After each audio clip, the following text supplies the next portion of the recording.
Hello students, कैसे हो बेटा आप लोग? बढ़िया। हमने बॉयल्स लॉ तक कंप्लीट किया। ठीक है, टोटल हमें 4 लॉज पढ़ने हैं। तो एक बॉयल्स लॉ हम कर चुके हैं, गैस लॉ में हमें 4 देखने हैं। तो एक बॉयल्स लॉ हम कर चुके हैं, नेक्स्ट चार्ल्स लॉ, ठीक है, गे-लुसेक लॉ और एवोगैड्रो लॉ। ये 3 बाकी हैं, ये तीनों हम इस वीडियो में कवर करने वाले हैं। ठीक है, स्टार्ट करें। और बहुत ही इंपॉर्टेंट लॉज हैं ये, ठीक है, याद रखना, क्योंकि इनका लास्ट में एक कॉम्बिनेशन भी होगा। ठीक है, वो लास्ट अगले वीडियो में हम बताएंगे आपको, लेकिन इसमें पहले हम सभी लॉज कवर करते हैं। ठीक है, so let's start with Charles law. Second जो है वो क्या है बेटा? Charles law. ठीक है, एक्चुअली में ये लॉ बहुत इजी है, लेकिन समझने की कोशिश करना ये कॉन्सेप्ट कहां से आ रहा है। मैं वहीं से इंट्रोड्यूस करता हूं, आपको एक कहानी सुनाता हूं कि हुआ ये कि जब आप जो देखते हो ना पैरासूट जिसे बोलते हैं, ऐसे लोग उड़ते हैं, कभी ऐसे गुब्बारा फूला हुआ है ना, और उसके अंदर लोग बैठे हुए हैं, पैरासूट जा रहे हैं, उनको हॉट एयर बैलून्स बोलते हैं। जो इंग्लिश वाले लोग हैं उनको हॉट एयर बैलून्स बोलते हैं ऐसे। और साइड में आपको स्क्रीन पे दिख रहा होगा, ये हॉट एयर बैलून्स में क्या होता है, नीचे एक हीटर लगा होता है, नीचे एक हीटर लगा होता है। अब देखो, इनको हॉट एयर बैलून्स क्यों बोलते हैं और नीचे वो हीटर क्या करता है? जब स्टार्टिंग में वो हीटर चालू नहीं है, जब वो हीटर चालू नहीं है, बंद है, तो क्या है कि जो वो बैलून है, बैलून वो गुब्बारा, नॉर्मल गुब्बारा नहीं होता है, अच्छे फाइबर से मिलके बना होता है, अच्छे मटेरियल से मिलके बना होता है। उसके अंदर की एयर और बाहर जो हवा में जो एयर है, ठीक है, दोनों के अंदर का टेम्परेचर बराबर है। उसके अंदर जो भी थोड़ी बहुत रहेगी, क्योंकि उस समय तो वो पिचका हुआ होता है, ठीक है, फूला हुआ तो नहीं होता है, तो जो भी उसके अंदर एयर है बेटा, वो क्या है, उसका टेम्परेचर और बाहर का टेम्परेचर बराबर होता है। अब क्या होता है, जैसे जैसे हम उसे ऐसे फुलाने की कोशिश करते हैं तो हीटर चालू कर देते हैं। हीटर मतलब हम टेम्परेचर दे रहे हैं। जैसे जैसे हम टेम्परेचर देते जाते हैं, जैसे जैसे हम टेम्परेचर उसके अंदर बढ़ाते जाते हैं, अब भी उसके अंदर उतनी एयर है जितनी पहले थी।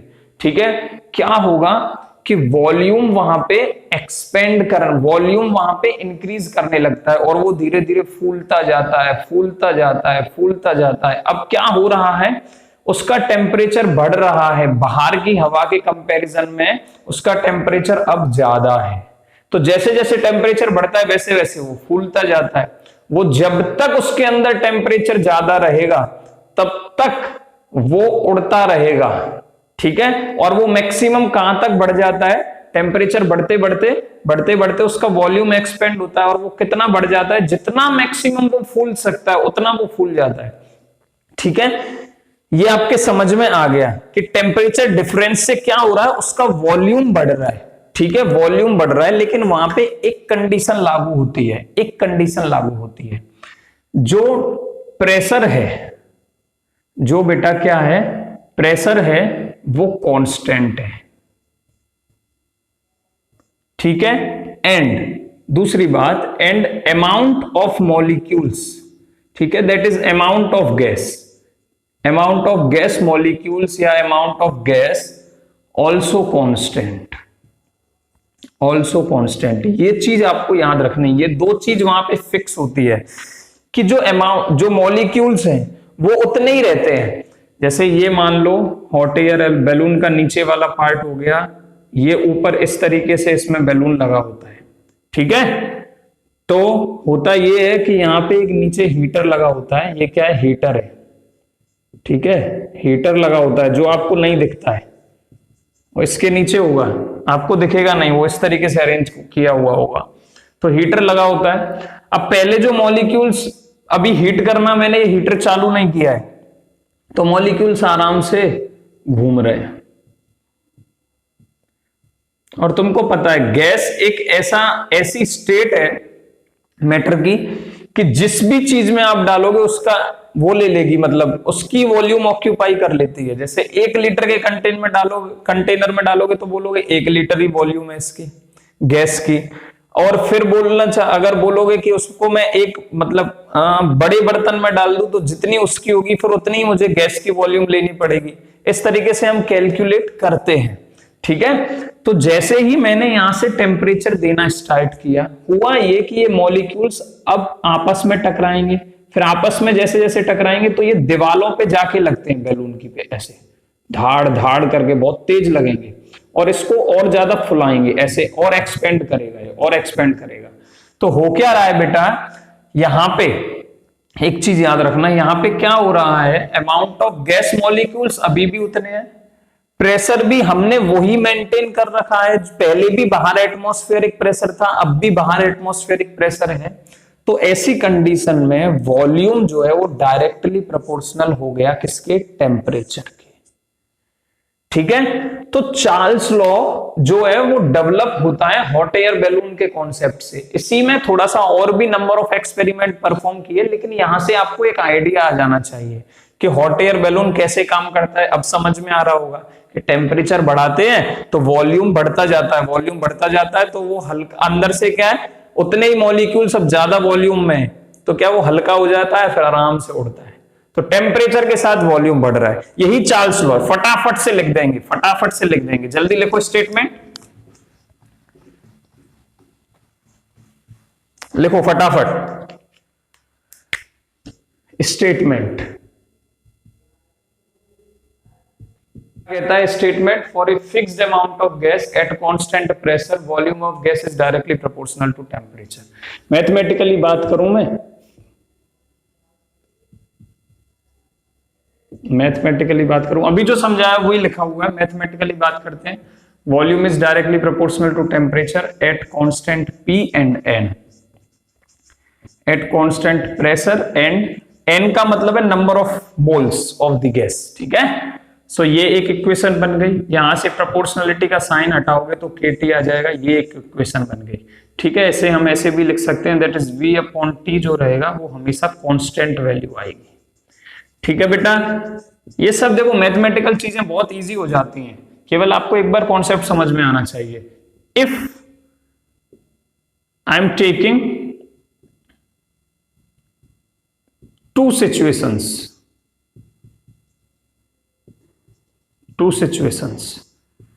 ठीक है। मैंने क्या बोला, पहले मान लो स्टार्टिंग में उसकी वॉल्यूम V1 थी एट टेम्परेचर T1, फिर जैसे ही मैंने टेम्परेचर बढ़ाना चालू किया तो वॉल्यूम भी बढ़ेगी।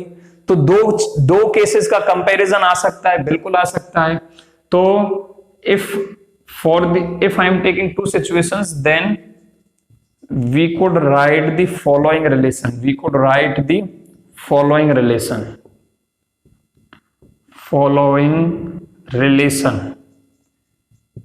ठीक है। वो रिलेशन क्या होगा, that is V1 equal to K T1। ठीक है। ये एक कांस्टेंट है और कुछ नहीं, तो ये कभी चेंज नहीं होगा। पहली सिचुएशन में भी K है, ठीक है, और दूसरी सिचुएशन में भी K ही रहेगा। ठीक है। इसको इक्वेशन नंबर 3 देना, इसको इक्वेशन नंबर 4, और ये V2 क्या हो जाएगा, जब गैस ने एक्सपेंशन किया तो वॉल्यूम V2 ज्यादा होगा। ठीक है। सेकंड सिचुएशन है तो K T2। ठीक है बेटा, K T2। तो मैं ऐसा लिख सकता हूं, that is V, now divide equation 4/5, what we get, V1 upon V2 equal to K T1 upon K T2, that is K to K cancel, तो हमें क्या मिला, V1 upon V2 equal to T1 upon T2।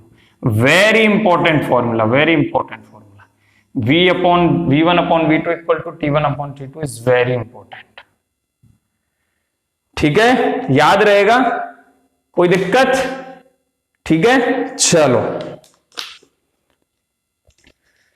ये था बेटा Charles law. अभी मैं एक चीज, कुछ कॉन्सेप्ट और इंट्रोड्यूस कर रहा हूं। एक कंडीशन होती है बेटा गैस के केसेस में, दैट इज एब्सोल्यूट जीरो। ये क्या होता है एब्सोल्यूट जीरो? ये पूरी तरह से एक उससे रिलेटेड कॉन्सेप्ट है, लेकिन एक अलग कॉन्सेप्ट है। आज मैं ये तुम्हें समझाने जा रहा हूं, बहुत इंपॉर्टेंट है, बहुत कम लोग इसके बारे में जानते हैं। क्या होता है एब्सोल्यूट जीरो? देखो, एब्सोल्यूट जीरो वो पोजीशन है जहां पे गैस की वॉल्यूम जीरो होगी। गैस की वॉल्यूम जीरो होने का मतलब है कि गैस पूरी तरीके से लिक्विड बन चुकी है उस पॉइंट पे आने से पहले। ठीक है, so I could say it is a imaginary और hypothetical temperature at which the volume of gas becomes zero. ठीक है, समझ में आ रहा है। एब्सोल्यूट जीरो कौन सी सिचुएशन है बेटा, जिस टेम्परेचर पे, ये वो टेम्परेचर होता है, ठीक है, ये वो सिचुएशन है जहां पे आके गैस की जो वॉल्यूम है वो जीरो हो जाएगी। तो स्टेटमेंट लिख लो अब। तो एब्सोल्यूट जीरो क्या है बेटा, it is A lowest, hypothetical का मतलब होता है इमेजिनरी।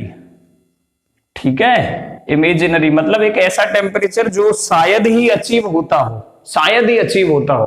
ठीक है, शायद ही अचीव होता हो, ऐसा नहीं है कि पॉसिबल नहीं है, पॉसिबल है, सबके लिए पॉसिबल नहीं हो पाता है। ठीक है, क्योंकि हर गैस लिक्विफाई नहीं हो सकती है। इमेजिनरी टेम्परेचर एट विच, इसीलिए वहां इमेजिनरी लिखा है, eight which gases have zero volume. Gas zero volume का मतलब है कि कोई वॉल्यूम ना हो, मतलब इसका मतलब है गैस कोई वॉल्यूम ऑक्यूपाई नहीं कर रहा हो, इसका मतलब हो गया कि गैस एग्जिस्ट नहीं करेगी, गैस डज नॉट एग्जिस्ट। तो क्या कहना चाहता है ये गैस डज नॉट एग्जिस्ट का स्टेटमेंट भी क्या कहना चाहता है वो भी समझ लो, कि ऑल गैसेस या फिर gas becomes liquefy before this temperature, before this state. ठीक है, very important, is called absolute zero temperature, इसको बोलेंगे एब्सोल्यूट जीरो टेम्परेचर। कितना होता है ये, तो होता है, हम आपको डायरेक्ट बता रहे हैं, इट इज ना, न्यूमेरिकल वैल्यू इसकी होती है -273.15 डिग्री सेल्सियस। वेरी इंपॉर्टेंट, ठीक है, -273.15 डिग्री सेल्सियस। अच्छा, इसे बेटा कैसे कैलकुलेट किया गया, ठीक है, इसे कैसे कैलकुलेट बेटा किया गया, यहां पे बहुत इंपॉर्टेंट क्वेश्चन खड़ा होता है, कैसे इसे कैलकुलेट किया जा रहा है। ठीक है,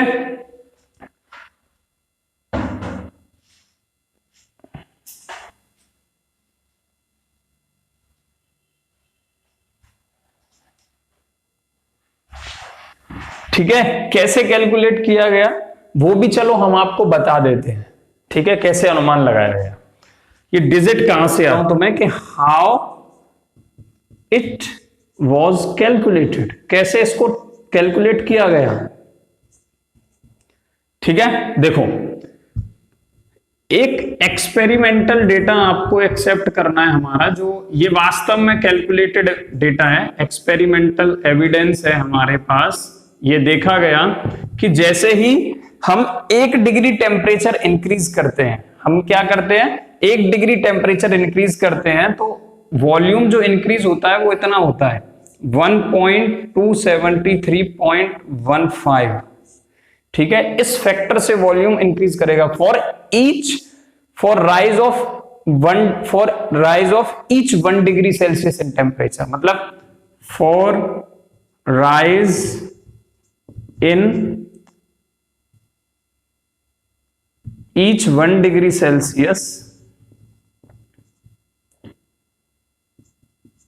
volume increase by this factor. ठीक है, तो ऐसे लिखो, वॉल्यूम इंक्रीज बाय 1/273.15। ठीक है, इतने फैक्टर से वॉल्यूम इंक्रीज करता है। ठीक है, न्यूमेरिकली, ये एक प्रैक्टिकल एविडेंस है हमारे पास, एक्सपेरिमेंटल डेटा कैलकुलेटेड है। तो मैं अगर ऐसा बोलूं कि मान लो 0 डिग्री सेल्सियस टेम्परेचर पे वॉल्यूम है बेटा V0। ठीक है, अब मैं बोलता हूं कि मान लो मेरे पास T डिग्री सेल्सियस टेम्परेचर हुआ, कितना, T डिग्री सेल्सियस टेम्परेचर, ये फाइनल सिचुएशन है। तो मैंने उस वॉल्यूम को बोल दिया VT, क्या बोल दिया, VT। इसको इक्वेशन नंबर K दे दो, इसको इक्वेशन नंबर L दे दो। ठीक है, अब ये कैलकुलेशन आप जरा देखना, ये लिख लिया, चलो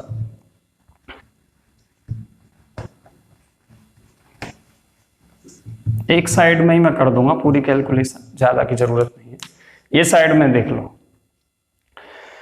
देखो हुआ क्या बेटा, फिर हम रिलेशन बताते हैं, VT और V0 के बीच में, तो रिलेशन कुछ ऐसा बनेगा, मतलब वॉल्यूम V0 क्या थी, इनिशियल वॉल्यूम थी 0 डिग्री सेल्सियस पे, 0 डिग्री सेल्सियस पे, तो V0 में कुछ इंक्रीज हुआ तभी हम उसे VT के बराबर लिखेंगे। अब वो इंक्रीज कितना हुआ होगा, हमने अभी आपको बताया कि 1 डिग्री के लिए फॉर 1 डिग्री कितना इंक्रीज हो रहा था, 273.15, ठीक है, इतना वॉल्यूम इंक्रीज होगा। तो मैं बोल देता हूं कि T डिग्री सेल्सियस के लिए कितना इंक्रीज होगा, दैट इज 1/273.15। इसमें जितना टेम्परेचर आपने इंक्रीज किया है, जितनी डिग्री आपने इंक्रीज किया उसका मल्टीप्लाई कर दो, इतना वॉल्यूम इंक्रीज होगा। सिंपल सा फैक्टर है। तो मैं यहां पे लिख सकता हूं कि V0 में इनिशियल वॉल्यूम में T डिग्री सेल्सियस पे, ये कितने पे वॉल्यूम है, एट T डिग्री सेल्सियस पे है ना, तो जितना कितना फैक्टर ऐड हुआ होगा ये वाला, ठीक है, तो ये इसमें ऐड हो जाएगा 1/273.15 इंटू T, तो मैं इंटू T को यहीं पे लिख दूं V, ठीक है, V0 मतलब इनिशियल वॉल्यूम में ऐड हुआ था तो V0 का भी मल्टीप्लाई हो गया, ठीक है। चलो अब एकदम इजी है, अब कुछ नहीं है इसमें, एलसीएम ले डालो, VT इक्वल टू 273.15, V0 तो दोनों में से कॉमन आ जाएगा, ठीक है, सबसे पहले यही कॉमन ले लो, V0 कॉमन आ गया, ब्रैकेट में बचा जी 1 + T/273.15, ठीक है, फिर एलसीएम लोगे आप तो आएगा V0 273.15 प्लस T/273.15, ठीक है, ये आएगा जब आप एलसीएम लोगे। अब देखो हमने आपको बोला कि जो एब्सोल्यूट टेम्परेचर है वो इतने डिग्री सेल्सियस है, -273.1 डिग्री सेल्सियस, ठीक है, तो हमने T डिग्री सेल्सियस, ये अल्टीमेटली क्या है, मैं बोलना चाहता हूं ये वो टेम्परेचर है, एब्सोल्यूट टेम्परेचर। क्या था ये, एब्सोल्यूट टेम्परेचर था, याद करो। और एब्सोल्यूट टेम्परेचर पे क्या होता है, मतलब वॉल्यूम 0 हो जाती है, गैस की वॉल्यूम 0 हो जानी चाहिए, एब्सोल्यूट टेम्परेचर पे वॉल्यूम 0 हो जानी चाहिए। तो हम बोल रहे हैं कि जो ये VT है वो 0 होनी चाहिए, ठीक है, 0 होनी चाहिए। हम क्या बोल रहे हैं कि VT जो है, वॉल्यूम ऑफ द गैस जो है वो पूरी तरीके से 0 हो जानी चाहिए। अब ये मत सोचना कि V0 0 डिग्री सेल्सियस पे 0 ही तो थी, नहीं, ये V0 यहाँ पे 0 डिग्री सेल्सियस पे 0 नहीं होगी, ये मैंने नहीं बोला है, ठीक है। मैं क्या बोल रहा हूं, एब्सोल्यूट टेम्परेचर पे वॉल्यूम 0 होती है, उसको मैंने -273.15 डिग्री सेल्सियस माना है। तो मैं एक काम करता हूं, इस वाली इक्वेशन में T की वैल्यू -273.15 रख के देखता हूं। अगर मेरी VT की वैल्यू 0 आ जाती है, ठीक है, तो मैं बोल दूंगा कि हाँ ये प्रैक्टिकल डेटा एकदम कैलकुलेटेड सही है, ठीक है। अगर नहीं आती है तो फिर तो इस टेम्परेचर पे ये जो T, अगर मैं यहां वैल्यू सब्स्टिट्यूट कर रहा हूं, ये वही T है जो हमने यहां पे लिया है, जितना टेम्परेचर हमने राइज किया उतने ही तो उसमें मल्टीप्लाई हुआ था ना फैक्टर के साथ T का, ठीक है। तो सब कुछ इस T का खेल है। इसको मैंने ये मान लिया एक सिचुएशन के लिए कि एब्सोल्यूट टेम्परेचर भाई सब वॉल्यूम 0 होनी चाहिए, मतलब VT 0 आ जानी चाहिए। अगर मैं यहाँ पे -273.15 रख दूं, जरा देखते हैं, VT इक्वल टू V0 रखो 273.15, यहां पे सब्स्टिट्यूट करो -273.15 अपॉन 273.15, ठीक है। इसमें से इसे माइनस करोगे क्या बचेगा बेटा, ऊपर क्या बचेगा, 0 में किसी का डिवाइड करेंगे 0 आता है, मतलब ये पूरा फैक्टर 0 बन गया। अब V0 में 0 का मल्टीप्लाई करो तो क्या बनेगा, 0, इसका मतलब VT क्या आ गया, 0। वॉल्यूम ऑफ द गैस क्या हो गई, 0। कब, एट T डिग्री सेल्सियस, जो कि हमने माना हुआ है 273.15। इसीलिए ये एक तरीका है अप्रोच करने का कि जो मैंने माना था, वो जो आपको बताया था वो एकदम सही है, इस तरीके से कैलकुलेट किया गया। अब आप बता सकते हो कि किस तरीके से ये कैलकुलेट किया गया, कोई पूछता है तो, नहीं तो ये सब की जरूरत नहीं है इतना जंजाल की, ठीक है, समझ में आ गया। तो इसको बोलते हैं बेटा, याद रखना, -273.15 degree Celsius is the absolute temperature, ठीक है, एब्सोल्यूट टेम्परेचर। अब इसको एक दूसरे टर्म्स में बोल दिया गया, ठीक है, मिटा दूं इसे, इसकी अब कोई जरूरत नहीं है। अब 273.15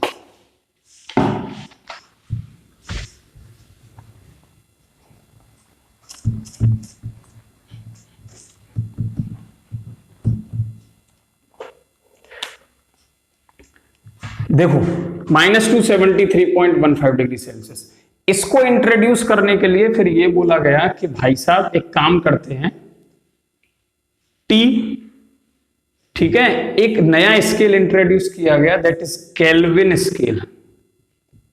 केल्विन स्केल, ठीक है। केल्विन स्केल में क्या होता है, इसको सेल्सियस से रिलेट किया गया कि जो 0 डिग्री सेल्सियस है वो कितना हो जाएगा, ये आपको डायरेक्ट याद रखना है, कितना हो जाएगा 273.15 केल्विन।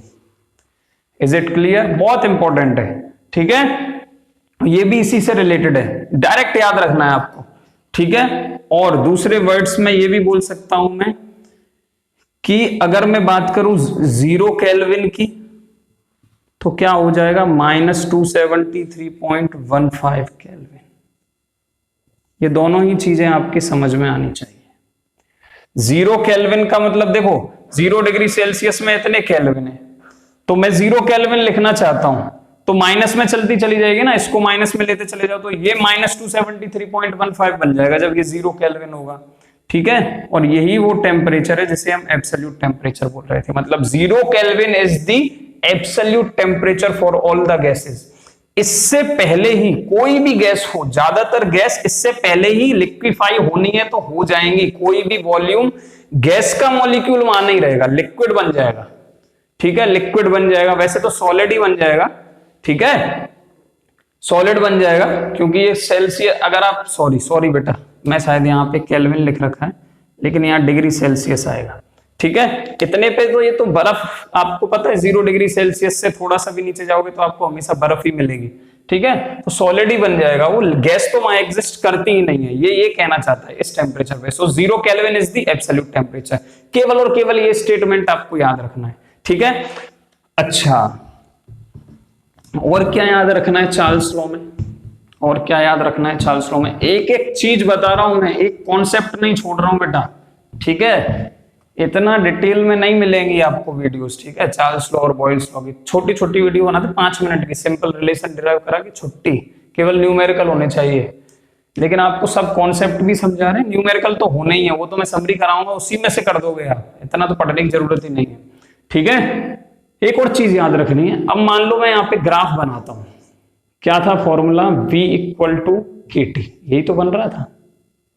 जरा इसका ग्राफ बनाएंगे तो स्ट्रेट लाइन ग्राफ बनेगा, वही याद करो, Y = mx + c। V versus T का ग्राफ बनाना है आपको, V वर्सेस T का ग्राफ बनाना है, तो ये Y एक्सिस पे वॉल्यूम ले लो, X एक्सिस पे टेम्परेचर ले लो, ठीक है। K क्या हो जाएगा, स्लोप, जो कि पॉजिटिव है, ठीक है, तो पॉजिटिव स्लोप होता है तो लाइन ऐसे आती है, आपको पता है, और इंटरसेप्ट क्या है, यहाँ पे 0 है, ठीक है, इंटरसेप्ट क्या है, यहाँ पे 0 है, तो मतलब ग्राफ इसको कहीं भी काट नहीं रहा होगा, इस वाली एक्सिस को कहीं भी ग्राफ काट नहीं रहा होगा, ये V और T, ठीक है।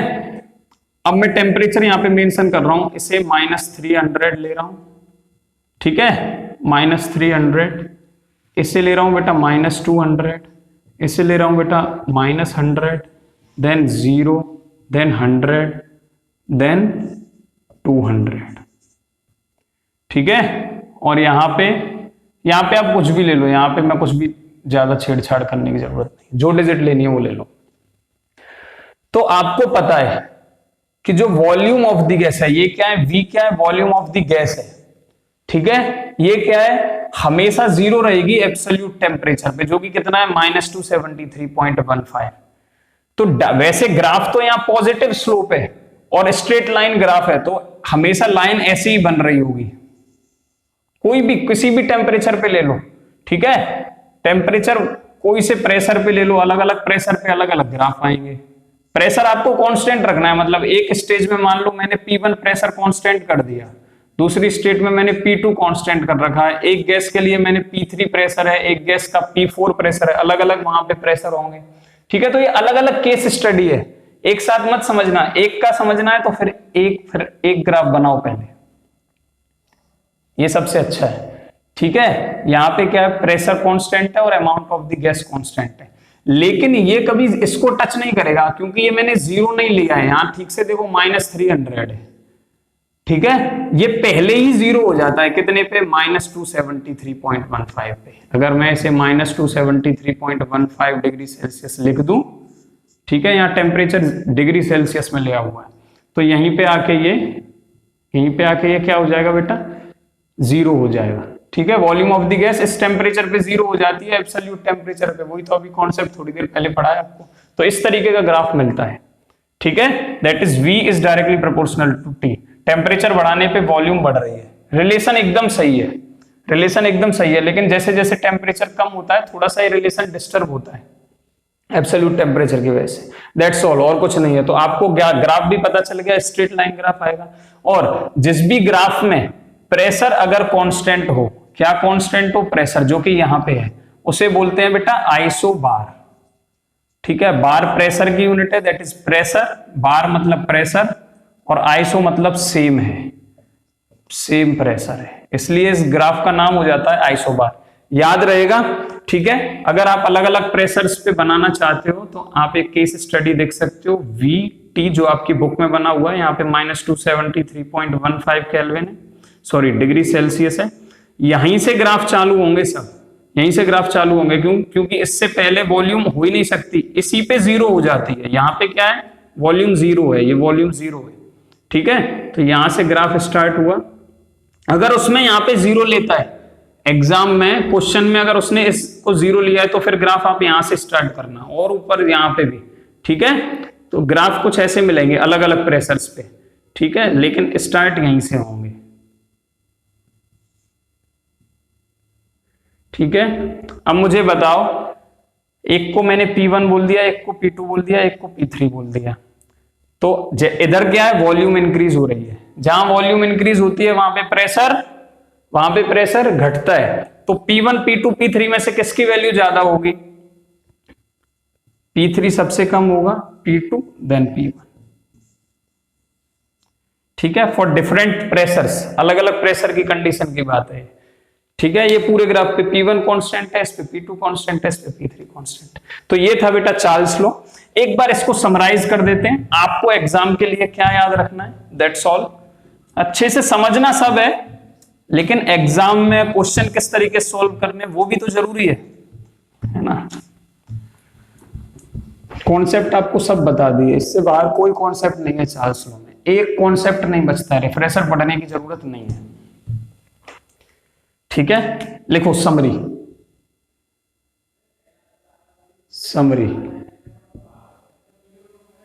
ठीक है, पहला, सबसे पहले हमने क्या पढ़ा, V is directly proportional to T at constant P and N। ठीक है, सेकंड, ये सब फॉर्मूले आपको याद रखने हैं, KT। ठीक है, थर्ड हमने क्या पढ़ा, V1 upon V2 equal to T1 upon T2। ठीक है, क्या पढ़ा हमने, V1 upon V2 equal to T1 upon T2। Fourth हमने बेटा क्या पढ़ा, एब्सोल्यूट टेम्परेचर कितना होता है, आपको बस डायरेक्ट याद रखना है, कोई ज्यादा कंफ्यूजन नहीं। दैट इज 0 केल्विन होगा, और यही -273.15 डिग्री सेल्सियस भी लिखा जा सकता है, ये आपको याद रखना है। ठीक है, दूसरा यहाँ पे वॉल्यूम वर्सेस T का ग्राफ कैसा बनेगा, ऐसा बनेगा, स्ट्रेट लाइन ग्राफ आएगा। दैट इज, अगर यहाँ पे मैंने -273.15 लिया हुआ है तो यहीं से ग्राफ चालू होंगे। ठीक है, ऐसा ग्राफ आएगा, स्ट्रेट लाइन। ठीक है, स्ट्रेट लाइन ग्राफ बनेगा। ठीक है, V वर्सेस T का, यहाँ पे टेम्परेचर डिग्री सेल्सियस में, केल्विन में, जो भी देगा वो आपको चेंज कर लेना है। ठीक है, इतना हमने आपको पढ़ाया, और इस ग्राफ को बोलते हैं आइसोबार। दैट्स ऑल, और कुछ नहीं। ठीक है, चार्ल्स लॉ समझ में आ गया, कोई दिक्कत नहीं है। चलो, एक चीज और बताना भूल गया मैं, जो केल्विन स्केल है उसको थर्मोडायनेमिक स्केल भी बोला जाता है, याद रखना। केल्विन स्केल को थर्मोडायनेमिक स्केल बोला जाता है। नेक्स्ट है गे-लुसेक लॉ।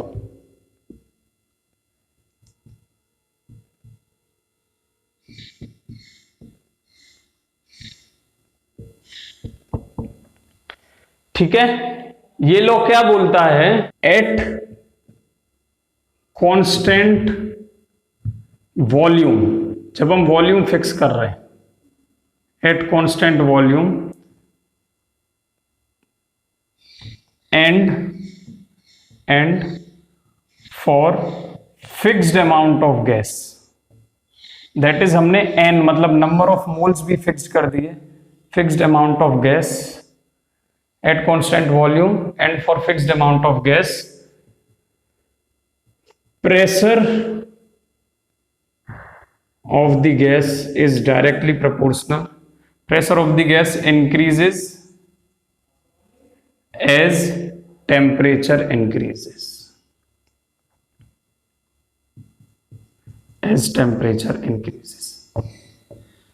ठीक है, इसका मतलब ये दोनों कंडीशन रहेंगी at constant volume V and n, P is directly proportional to T, that is P equal to KT, P upon T equal to K.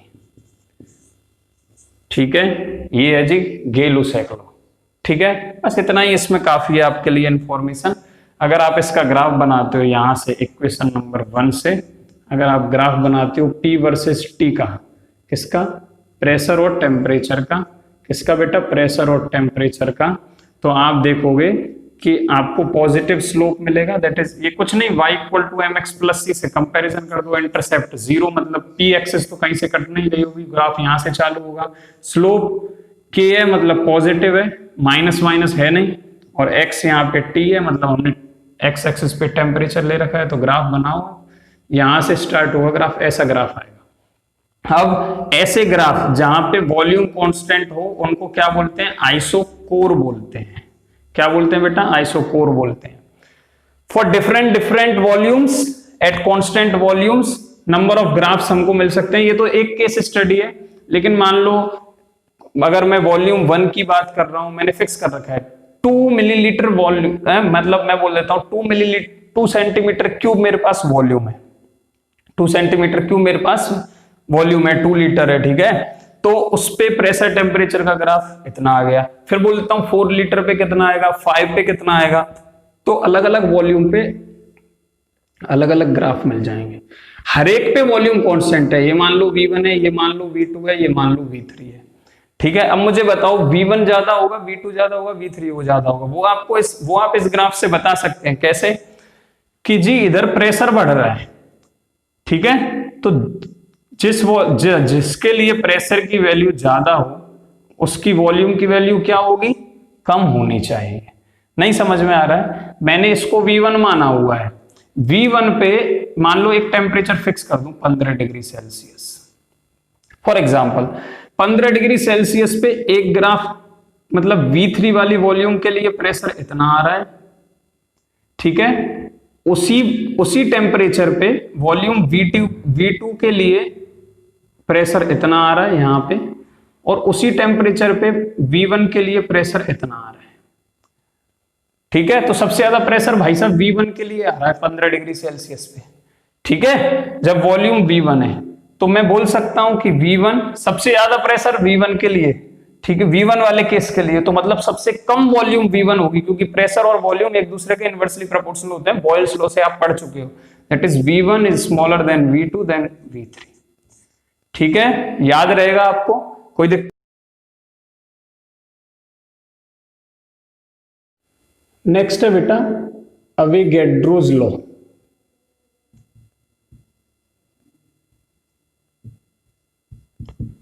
ठीक है, ये क्या है, वॉल्यूम अमाउंट रिलेशनशिप है, volume of the gas and amount of the gas relationship. Is it clear? देखो जरा इनमें क्या होगा, इसमें आपको याद रखना है, देखो अभी तक हम जितने लॉ देखते हैं उनमें टोटल हमारे पास 4 फैक्टर है, P, T, V and N। कोई 2 कांस्टेंट रहते हैं और कोई 2 के बीच में हम वेरिएशन मतलब रिलेशन निकालते हैं, ठीक है। तो मैंने यहाँ पे वॉल्यूम और अमाउंट का निकालना है, मतलब इन दोनों का रिलेशन निकालना है, तो यहाँ पे प्रेशर और टेम्परेचर आपको कांस्टेंट रखने, चुपचाप बैठे रहो, तुम नहीं हिलोगे, ठीक है। चलो, तो एट कांस्टेंट, लेकिन आप इसे ऐसे भी बोल सकते हो और दूसरे वर्ड्स में, eight constant pressure and temperature P and T volume of gas is directly proportional to the amount of gas।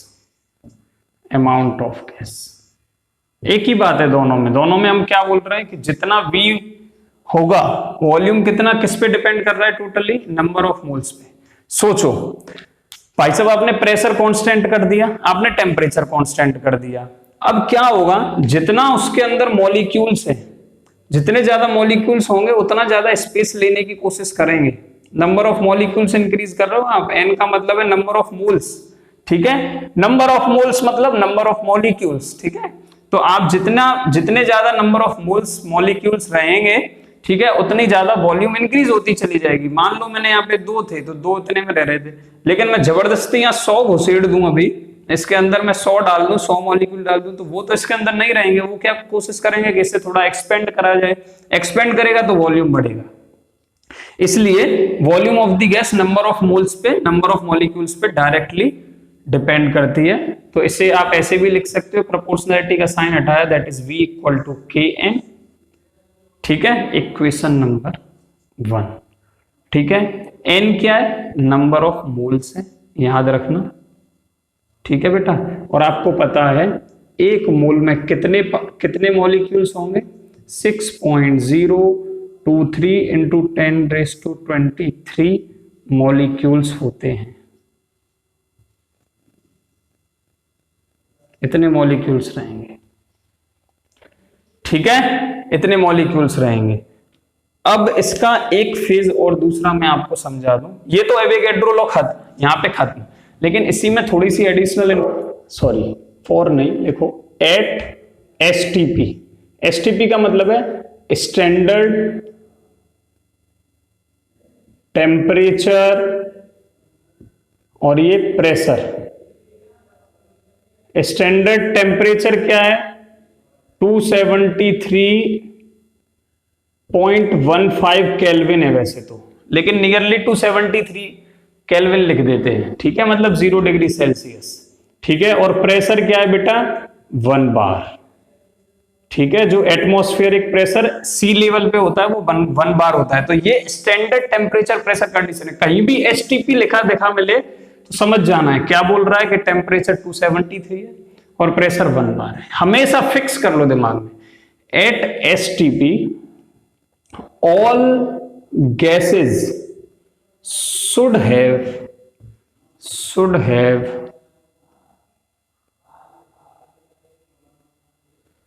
have same volume।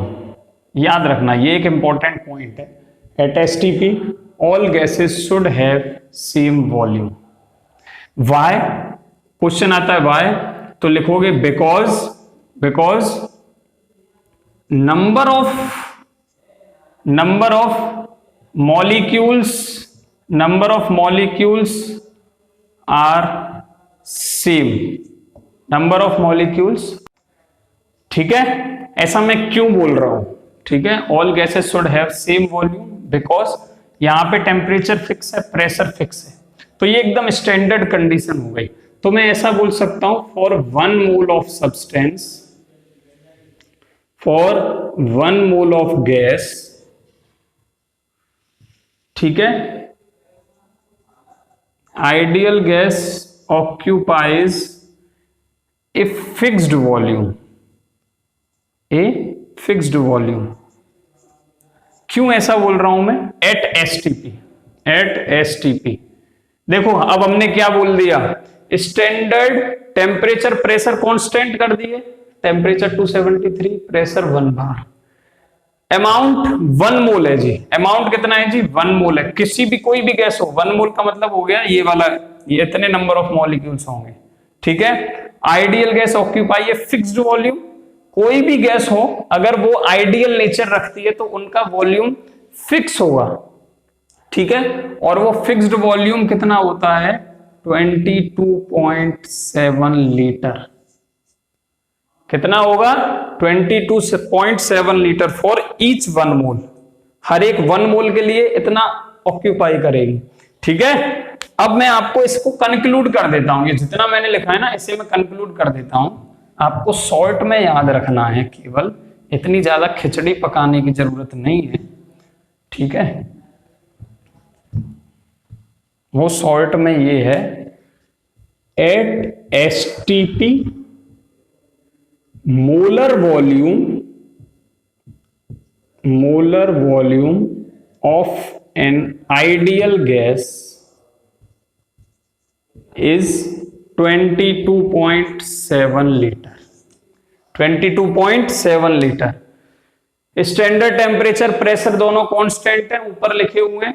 Molar volume का मतलब हो गया 1 मोल। मोलर वॉल्यूम का मतलब क्या हो गया 1 मोल। कितनी हो जाएगी बेटा 22.7 लीटर। अगर यहाँ पे 2 मोल होता है तो 22.7 इंटू 2, अगर यहाँ पे 3 मोल हो जाता है तो 22.7 इंटू 4। कंडीशन एसटीपी वाली होनी चाहिए, ये याद रखना, ठीक है। बस 22.7 मल्टीप्लाई करते चले जाना, हर मोल के लिए इतनी है, इसलिए बोल दिया मोलर वॉल्यूम, ठीक है। हर एक मोल के लिए इतना, तो 2 मोल के लिए मल्टीप्लाई बाय 2, 3 मोल के लिए सी में मल्टीप्लाई बाय 3, 4 मोल के लिए सी में मल्टीप्लाई बाय 4, ठीक है, याद रहेगा। तो ये था बेटा अवोगाड्रोस लॉ, ठीक है। इसमें एक छोटा सा कॉन्सेप्ट और है, वो भी आप देख लो। तो मोलर वॉल्यूम आपको याद रखनी है। ये जो स्टेटमेंट है हमारा, ये बहुत इंपॉर्टेंट है जो यहां लिखा हुआ है, ठीक है। मैंने ऐसा फिक्स क्यों कर दिया, क्योंकि नंबर ऑफ मॉलिक्यूल सेम होंगे हर मोल में, 6.02 इंटू 10⁻23 ही होंगे, चाहे गैस कोई सी भी हो, बस उसका नेचर आइडियल होना चाहिए। ये आइडियल गैस क्या होती है पढ़ेंगे नेक्स्ट वीडियो में, ठीक है, पढ़ेंगे आइडियल गैस क्या होती है। तो एक कंडीशन और याद रखो कि V इक्वल टू क्या था बेटा Kn था। ये क्या है नंबर ऑफ मोल्स है, ठीक है, नंबर ऑफ मोल्स है। तो हम नंबर ऑफ मोल्स का ये फॉर्मूला होता है observed weight that is small m upon capital M। Small m क्या है given mass upon molar mass, given mass upon molar mass. तो मैं इसे ऐसे लिख सकता हूं V इक्वल टू n की जगह m अपॉन m, m का मतलब समझ जाना मोलर मास है, ठीक है, क्लियर। तो आप इसको थोड़ा सा चेंज भी कर सकते हैं, वो आप ऐसे भी लिख सकते हैं, m इक्वल टू आ गया k into small m upon v, यहां ले आया मैं, ठीक है। मास पर unit volume is nothing but density. Mass upon volume क्या हो जाता है बेटा डेंसिटी, ठीक है। तो ये इक्वेशन क्या बन गई K D, that is capital M molar mass equal to K D, ठीक है। अब मैं एक काम कर सकता हूं, ये तो कांस्टेंट है, ठीक है, तो कांस्टेंट हटाओ तो प्रोपोर्शनलिटी का साइन आ जाएगा, that is molar mass of any gas is directly proportional to its density. Important, molar mass is directly proportional to its density, याद रहेगा। चलो अब हम एवोगाड्रो लॉ को समराइज कर देते हैं, कौन कौन से फॉर्मूले आपको याद रखने हैं, कौन से याद नहीं रखने हैं, और यहां पे हमारे सभी लॉज कंप्लीट हो जाते हैं।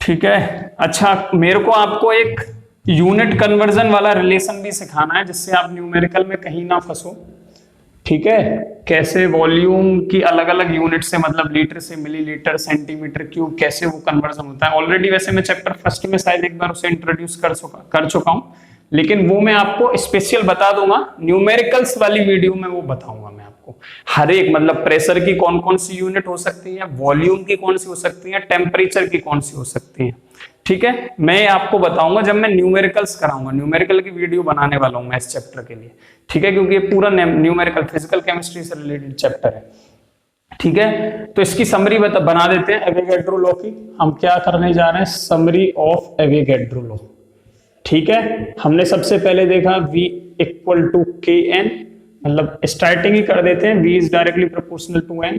ये सब चीजें आपको याद होनी चाहिए, बाकी कुछ याद हो नहीं हो। V इक्वल टू Kn, ठीक है। इसका भी ग्राफ स्ट्रेट लाइन आएगा, अगर आप इसका ग्राफ बनाते हो V और N का, तो ये भी स्ट्रेट लाइन आएगा, ठीक है। ये याद रखना, वैसे बनाने को आता नहीं है, लेकिन आप साफ साफ दिख रहा है V इक्वल टू के एन, इस तरीके से ग्राफ आएगा। थर्ड, अगर मैं बात करता हूं तो हमने बोला कि n क्या है, नंबर ऑफ मोल्स, तो एक मोल में कितने पार्टिकल है, ये पार्टिकल, मॉलिक्यूल्स, आयंस, कुछ भी हो सकता है, जिसकी बात कर रहा है वो वही होगा। अगर मैंने मॉलिक्यूल्स की बात की तो मैंने लिखा 6.023 इंटू 10⁻23 मॉलिक्यूल्स, ठीक है, क्योंकि मैंने मॉलिक्यूल्स की बात की है, ठीक है। फिर फोर्थ हमने बोला at STP molar volume of an ideal gas is 22.7 litre, याद रखना है।